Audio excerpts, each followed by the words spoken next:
আসসালামু আলাইকুম রহমতুল্লাহ।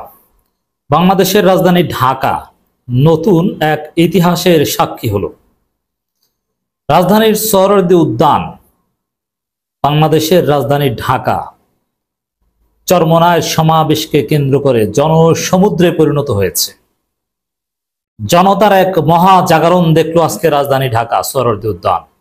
ইসলামপন্থীদের এক মহা ঐক্যের অপার সম্ভাবনা আজকে সোহরাওয়ার্দী উদ্যান থেকে তৈরি হয়েছে। দর্শক, ইসলামী আন্দোলন বাংলাদেশ চরমোনাইয়ে আজকে সমাবেশ অনুষ্ঠিত হয়েছে সফলভাবে। ইসলামপন্থীরা যে বাংলাদেশে কতটা শক্তিশালী হয়েছে আজকে সর্ববৃহৎ ইসলামী দল না, দ্বিতীয় বৃহত্তম ইসলামী দলের সমাবেশে প্রমাণিত হয়েছে এই গণজোয়ার থেকে। বিএনপি ক্ষমতায় যাবে, ক্ষমতায় চলে গেছে, জামাত ইসলামী সমান করা লাগবে না, চরমোনাই সমান সমাবেশ করে দেখাক না। এত সুশৃঙ্খল মহাসমাবেশ ইসলামপন্থীরা ছাড়া আর কারো পক্ষে এটা সম্ভব নয়। লোকে লোকারণ্য, উপচে পড়া ভিড়, সারা বাংলাদেশ থেকে দাড়ি টুপিওয়ালারা সমুদ্রের ঢেউয়ের মতো রাজধানীর সোহরাওয়ার্দী উদ্যানে এসে আশ্রে পড়েছে। কি চমৎকার দৃশ্য! টুপি আর টুপি, সাদা টুপি সাদা পাঞ্জাবি, এত টুপি একসাথে কোনো রাজনৈতিক সমাবেশ এটা অতীতে জাতি দেখেনি। অতীতে জামাত ইসলামী সমাবেশ করেছে, চরমোনাই করেছে, কিন্তু এত জনসমুদ্র এটা অতীতে হয়নি। কারণ ইসলামপন্থীরা বাংলাদেশের ইতিহাসে এই সময়ে সবচাইতে বেশি জনপ্রিয় সময় পার করছে। তার প্রতিফলন হয়েছে আজকে সোহরাওয়ার্দী উদ্যানে ইসলামী আন্দোলন বাংলাদেশের এই মহা জাগরণে, মহা সমাবেশে। পীর সাহেব চরমোনাই, শায়েখে চরমোনাই যা বলেছিলেন সেটাই ঘটেছে। জনতার জোয়ার তৈরি হয়েছে, গণ মহা জাগরণ তৈরি হয়েছে। সবচেয়ে চমৎকার দৃশ্য, অনেক দিন পরে কাঙ্ক্ষিত দৃশ্য। সব ইসলামপন্থীরা এক প্ল্যাটফর্মে এসেছে। তা চরমোনাইয়ের আহ্বানে পীর সাহেব চরমোনাইকে জামাত ইসলামের সেক্রেটারি জেনারেল বলেছেন মহা ঐক্যের মহা কান্ডারি, উদার সার্টিফিকেট দিয়েছেন। এবং যেভাবে জামাত ইসলামী কথা বলেছে, চরমোনাই কথা বলেছে, অন্যান্য ইসলামপন্থীর কথা বলেছে, এই জায়গা থেকে যদি তারা বিচ্যুত হয়, পিছু হটে, ঐক্যবদ্ধ না হতে পারে, জনগণ তাদেরকে ঝাড়ু পেটা করবে। শায়েখে চরমোনাই বলেছেন মুনাফিকি করবেন না কেউ। এর মানে এই ঐক্য চূড়ান্ত ঐক্য, এখান থেকে পিছু হটার কোনো সুযোগ নেই। যে পিছু হটবে জনগণ তাকে ধরবে, জনগণ তাকে ধান্দাবাজ বলবে, আবার 30 বছরের জন্য ওই দলের রাজনীতি আটকে পড়বে। মহা সুযোগ তৈরি হয়েছে। জামাত ইসলামীর সেক্রেটারি জেনারেল ছিলেন, জ্বালাময়ী বক্তব্য দিয়ে ইসলামপন্থী তৌহিদি জনতাকে জাগিয়ে তুলেছেন। যখন অধ্যাপক মিয়া গোলাম পরোয়ার বক্তব্য দিয়েছেন, ঠিক ঠিক স্লোগানে রাজধানীর সোহরাওয়ার্দী উদ্যান প্রকম্পিত হয়েছিল। চরমোনাইয়ের ইসলামপন্থীদের মনের কথা বলেছেন। কারো বক্তব্যের মধ্যে কোনো পার্থক্য নেই। ভিপি নূরের বক্তব্য, জামাত ইসলামীর বক্তব্য, শায়েখে চরমোনাইয়ের বক্তব্য, পীর সাহেব চরমোনাই, রেজাউল করিমের বক্তব্য, কোনো পার্থক্যই দেখি না, সবার বক্তব্য এক। জামাত ইসলামের মাওলানা রফিকুল ইসলাম খান ছিলেন, অধ্যাপক মিয়া গোলাম পরোয়ার ছিলেন, অধ্যাপক মুজিবুর রহমান ছিলেন।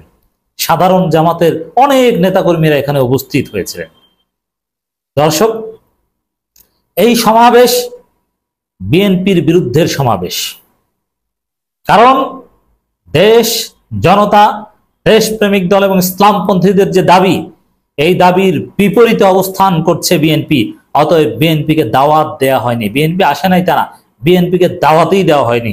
এই সাহসী কাজ বাংলাদেশের চরমোনাই শুরু করেছে। চরমোনাই পীর সাহেবের কাছে বিএনপি মহাসচিব মির্জা ফখরুল ইসলাম আলমগীর সাহেবরা টুপি পরে শীতের দিনে অজু করে নামাজ পড়েন তাদের সাথে যে, কিন্তু না, ইসলামী আন্দোলন বাংলাদেশ বিএনপিকে দাওয়াত দেয়নি। কোন চাঁদাবাজকে ইসলামী আন্দোলন বাংলাদেশ দাওয়াত দেয়নি। এই সাহসিকতা বাংলাদেশের রাজনীতির শত্রুদেরকে ইসলামী আন্দোলন বাংলাদেশ চিহ্নিত করে দিয়েছে। আশা করি জামাত ইসলামী চরমোনাইকে দাওয়াত, এই বিএনপিকে দাওয়াত দিবে না। সামনে জামাত ইসলামের 19 জুলাইয়ের মহাসমাবেশ, এরপরে গণ অধিকার পরিষদের একের পর এক দেশপ্রেমিক ইসলামপন্থী সব দল এক পর্যায়ে এনসিপি মহাসমাবেশ করবে। বিএনপিকে কেউ দাওয়াত দিবেন আমরা বিশ্বাস করতে চাই। এই সিলসিলা চরমোনাই শুরু করেছে। আগামী দিনের রাজনীতির শত্রু, গণশত্রু হবে বিএনপি, আওয়ামী লীগ। কারণ তারা দেশের বিরুদ্ধে অবস্থান নিয়েছে, তারা ভারতের কোলে উঠেছে। কথা ক্লিয়ার। আজকের মহাসমাবেশের from the beginning to end আমি অবজার্ভ করেছি, কথা একটাই, জামাত, চরমনাই, খেলাফত, হেফাজত, সবার কথা একটাই, পিআর সিস্টেমে নির্বাচন হতে হবে। পিআর সিস্টেম ছাড়া বাংলাদেশে কোনো নির্বাচন হবেই না। স্থানীয় সরকার নির্বাচন আগে হতে হবে, জাতীয় নির্বাচনের আগে স্থানীয় সরকার নির্বাচন হতেই হবে, এর বাইরে কিছু চলবেই না। এই দাবিতে পিআর সিস্টেম, জাতীয় নির্বাচন, এই দাবিতে, সেম দাবিতে, সুষ্ঠু নির্বাচন, সংস্কার, বিচারের দাবিতে, সেম দাবিতে চরমনাই বিড়ালের গলায় ঘন্টা বেঁধেছে। এরপরে জামাত ইসলামী সহ সব দল ধীরে ধীরে জেগে উঠবে, একের পর এক মহাসমাবেশ আপনারা দেখবেন। বিএনপিকে দাওয়াত দেওয়া হবে না, বিএনপি এক ঘরে হয়ে থাকবে, একলা হয়ে থাকবে। কারণ যে ভারতের দালালি করবে, ভারতের কোলে উঠে হুজুরদের যে মৌলবাদী বলবে, বাংলাদেশের রাজনীতিতে তাকে আমরা কোণঠাসা করবই। ক্লিয়ার কথা। আজকে ইসলামী আন্দোলন বাংলাদেশের মহাসমাবেশে সেই বাণী প্রতিধ্বনিত হয়েছে স্পষ্টভাবে।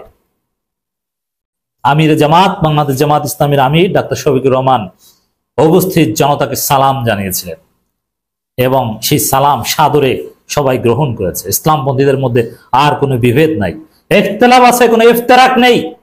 এই ঐক্যের মধ্যে যারা থাকবে না তারা ইসলামপন্থীরা, তারা দালাল, তারা মুনাফিক। Line clear. পীর সাহেব চরমনের বক্তব্য শুনলাম, আমি অভিভূত, আমি ইমপ্রেসড। পীর সাহেব চরমনের যে বক্তব্য দিয়েছেন একটা কমপ্লিট প্যাকেজ। আগামী নির্বাচনের আগ পর্যন্ত, সেটা 2 বছর লাগুক আর 3 বছর লাগুক, ইসলামপন্থীরা, দেশপ্রেমিক জনতা যত কথা বলবে, নেতারা যত কথা বলবে, সব বক্তব্যের সার কথা আজকে পীর সাহেব চরমনের বক্তব্যে আছে। কিসের নির্বাচনী ম্যানিফেস্টো, কি বলবে, সব পীর সাহেব চরমনে ক্লিয়ার করে দিয়েছেন। কি দাবি করতে হবে আগামীর রাজনীতিতে, সব ক্লিয়ার করে দিয়েছেন, কোনো দ্বিধাদ্বন্দ্ব, ধোঁয়াশা নেই।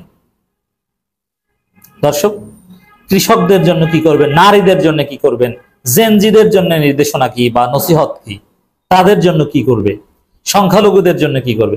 আজকে হিন্দু, বৌদ্ধ, খ্রিস্টান পরিষদের নেতারাও ছিল। এর মানে দেশ এখন 2 ভাগে বিভক্ত, বিএনপি এবং বিএনপি বিরোধী বৃহত্তর শক্তি। আগামী নির্বাচনে বিএনপি পরাজিত হবে। বারবার শায়েখে চরমনাই, পীর সাহেব চরমনাই, জামাত ইসলামীরা বলেছে আজকের বক্তব্যে, বিএনপি ক্ষমতায় আসবে। এটা বলেছেটা কে? ক্ষমতায় আসবে ইসলামপন্থীরা, ইসলাম ক্ষমতায় আসবে, শায়েখে চরমনাই স্পষ্ট করেছেন। তো পীর সাহেব চরমনাই বক্তব্যে এমন কোন দিক ছিল না যেটা তিনি টাচ করেননি, কমপ্লিট প্যাকেজ। তিনি আসলেই এই মুহূর্তে জাতির রাহবারের ভূমিকা পালন করছেন, অসাধারণ বক্তব্য দিয়েছেন। সবচাইতে বেশি যেটা আলোচিত হয়েছে আজকে পিআর পদ্ধতির, কারণ পিআর পদ্ধতি হলেই তো পরবর্তী ফেসিবাদ আটকে যাবে, কেউ ফেসিস্ট হয়ে উঠতে পারবে না, চাঁদাবাজি করতে পারবে না। চাঁদাবাজির বিরুদ্ধে স্পষ্ট বার্তা দেওয়া হয়েছে, কোন চাঁদাবাজদের জনগণ ক্ষমতা আসতে দিবে না, ব্যবসায়ীরা নিরাপদ থাকবে ইসলামপন্থীদের হাতে। 16 দাবি আনুষ্ঠানিকভাবে এই সমাবেশ থেকে ইসলামী আন্দোলনের মুখপাত্র মাওলানা কাজী আতাউর রহমান উত্থাপন করেছেন। তা আগামী দিনের রাজনীতি, ফরেন পলিসি কি হবে ইসলামপন্থী, এটাও পীর সাহেব চরমনাই বলে দিয়েছেন। আমি বিশ্বাস করি আজকের সমাবেশ থেকে রাজনীতি 360 ডিগ্রি ঘুরে যাবে। এতদিন ঐক্যমত্য মিশনের নাটক দেখেছি আমরা জাতীয় নির্বাচনের তারিখ নিয়ে কথা বলতে দেখেছি। জামাত ইসলামের সেক্রেটারি জেনারেল বলেছেন প্রফেসর ইউনূস ভুল করেছেন, কোন একটা দলের খপ্পরে পড়েছেন। তিনি জাতির উদ্দেশ্যে টেলিভিশনে এক ভাষণ দিয়ে এক ব্যক্তির সাথে মিটিং করে সিদ্ধান্ত ঘুরাতে পারেন না, তিনি নিরপেক্ষতা লঙ্ঘন করেছেন। পীর সাহেব চরমনাই থেকে শুরু করে চরমনাই নেতৃবৃন্দ একই কথা বলেছেন, কোনো পার্থক্য নেই। অতএব দর্শক, রাজনীতি কিভাবে আজকে থেকে উল্টে যাবে মনে রাখবেন। জাতীয় নির্বাচন ফেব্রুয়ারিতে, রোজার আগে, এইসব হিসাব নিকাশ না, ওগুলো সব বাদ, সব বাদ। টেবিল উল্টে গেছে আজকে, ইসলামপন্থীরা চরমনাই টেবিল উল্টে দিয়েছে রাজনীতির। আজকে থেকে রাজনীতি হবে পিআর সিস্টেম হবে কি হবে না, এইটার কিসের জাতীয় নির্বাচন। আজকে থেকে রাজনীতি হবে কবে শুরু হবে স্থানীয় সরকার নির্বাচন।